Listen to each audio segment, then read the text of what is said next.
นี่เนาะคือ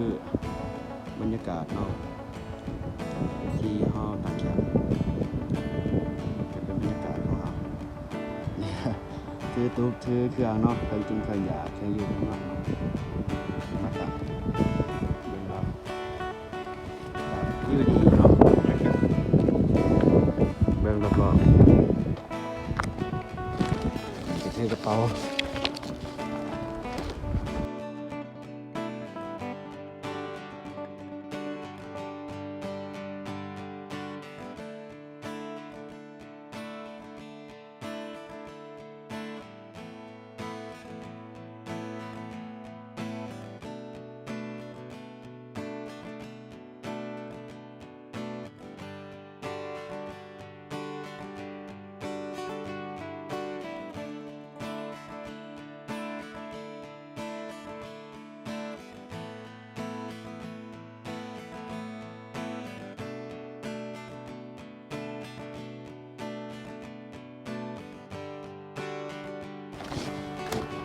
ตัวใหม่คือครับคือลงทางเลยลงทางรถสด อ๋อเป็นทางนี้ นี่ได้เสียเนาะมานำกันเนาะ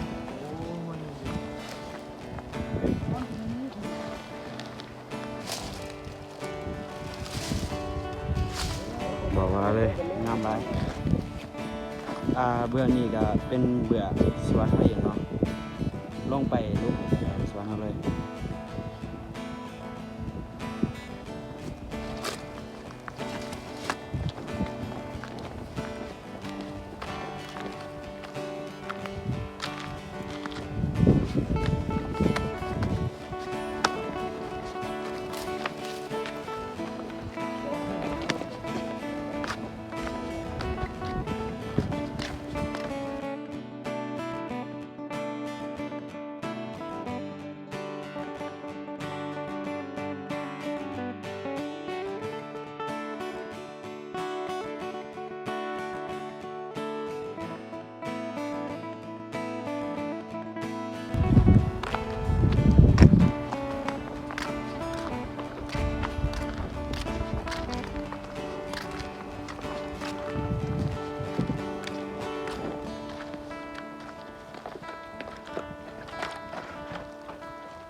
เสียภารกิจเนาะ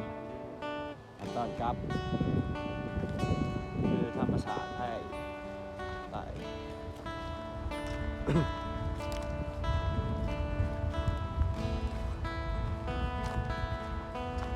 มีแต่เครื่องนักๆเนาะ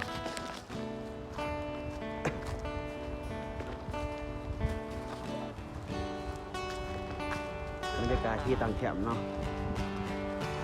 จะเว้นพวกเพื่อน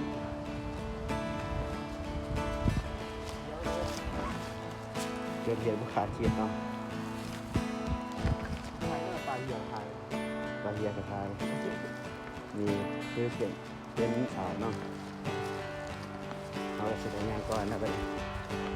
ไปที่ดุกหนักหมอไฟเนาะงานก่อนนะอ้วนสูงไปไกลเลย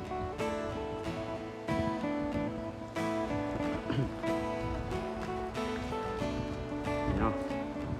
มุมนี้ก็โอเคใช้ได้เนาะ